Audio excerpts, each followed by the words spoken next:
We got a lot to talk about in this week's wrap-up. Sergio Garcia picking up his first LIV victory, Robert MacIntyre picks up the Scottish Open, and Ayaka Furue takes the lead of the Annika Rolex standings after her most recent win. We're going to review the weekend golf and take a look at these winners' golf swings and try and pick apart some of the things they do to help you better understand how their golf swing ticks. So stay tuned to all the end of the video, and if you do like this, hit that like, share, and subscribe. But let's get going.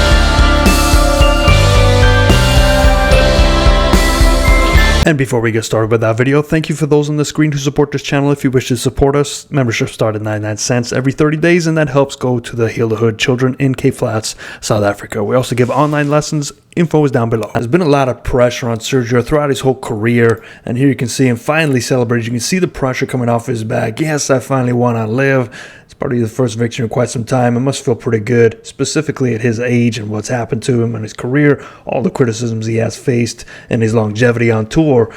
Some of the things I like about Sergio is his ability to strike the golf ball. He is one of the most talented ball strikers to have ever lived, and I've seen him play personally. I've seen him on the range warming up personally, and it's a beautiful thing to watch him hit golf balls. What hurt Sergio past times in his career is specifically his putting, and as you know, putting, that's where all the money is. He is a great ball striker, and I'm really happy to see that he has actually come to fruition on this tour. I know there's a lot of negative on this tour. I know there's a lot of negative on the people that decided to do this, but I'm not one to hold judgment on anybody. They're making the best decisions for their lives and their families, and you can't fault them. If the money's there, you got to take it. But let's just break down Sergio's swing real quick and see some of the good things that he does, specifically with his irons. So Sergio has had a loop. It has been pretty obvious throughout his whole career. I think it's getting less and less as he's aging, and a lot of this might have to do with some rotation. If we draw a Barney purple line straight from the arches up to the sky, we can see that the centeredness of his plane and his spine angle run slightly ahead, which shows that he's slightly toe heavy, but this is a big part for him because he is still able to maintain his spine angle, and we're going to put that back brace line in red and see that he still holds that back brace line for the most part down to impact, and he holds his spine angle line really well with this loop that he has, and it's pretty normal for a lot of these people to have some sort of loops. Jim Furyk's a big looper, and there's two philosophies. There's a philosophy that the hands need to stop at the top of the swing, and there's a philosophy that the hands always are in motion, and Sergio's a little bit of both. And if you look at the irons, he actually stops his hands at the top, and we'll see right there's a transition. The hands stop for a slight bit there, and then they work their way around. Now if you take a look at his driver,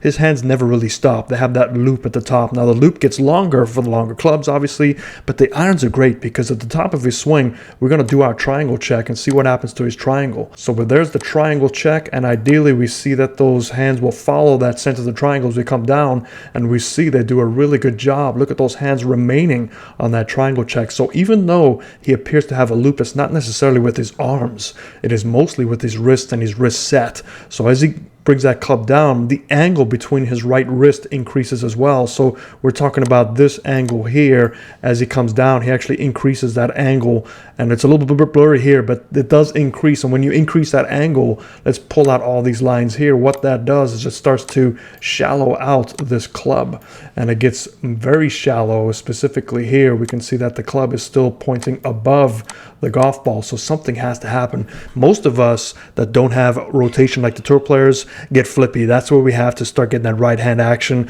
to throw the club out and pull that club back this way to get it somewhat on plane to give you a striking chance, or else you will hit it before the golf ball. But what Sergio does from this point on is look at that rotation.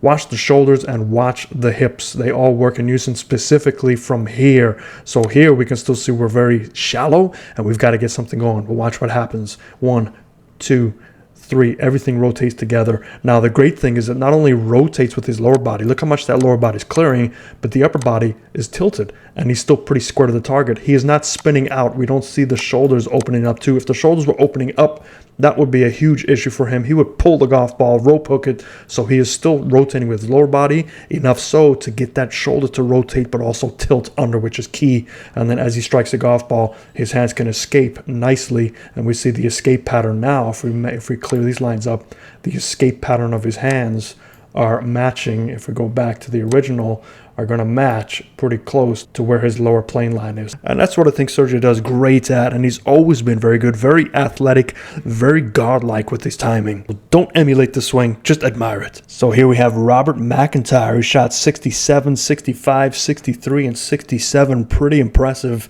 And this is the great thing about golf. It's just getting so diverse. We're getting beautiful players from all around the world. And all I'm saying is wait another decade and wait to see the players who come out of China, because they are really getting out there as well. Okay, so I want you to watch this drive. We're going to watch it a couple times in slow motion. And I want you to see how much rotation he gets at impact.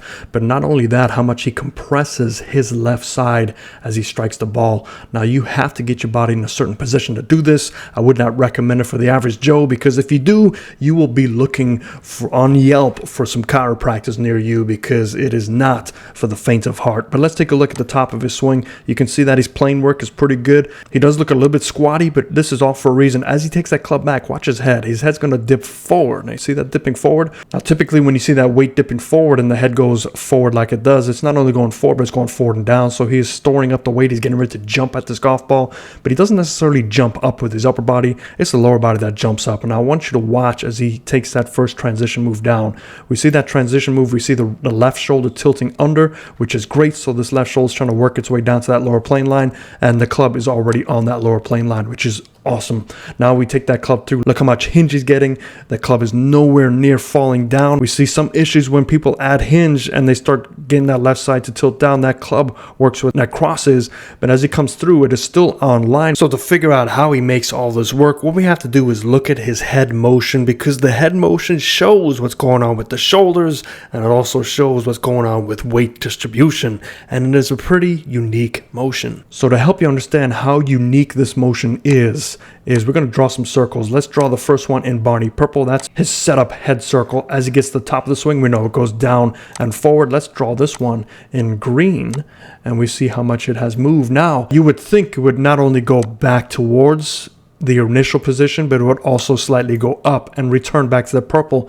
But take a look at what happens as he strikes the golf ball and he gets that tilting. Now look at the head. It goes down and right, so it goes down even further. Now if we redraw the circles, look at the head, and as we strike the golf ball, look how much further down it's going. So there is a lot of head motion. We see an excessive amount of tilting, so this is what allows him to just pound the golf ball. We see that club exiting in between his two plane lines, so a lot of good things happening here, maintaining his posture even with all that head motion and the tilting. So this is why you see that head tilting down, down, and down, is because of the excess tilt. There's no way to increase your tilt and get your head to move up unless you've got something seriously wrong with your neck. And as we come on through, we can see the head now returns back to where it needs to be in the purple. So what are you going to learn about this is there's a reason why they're on TV.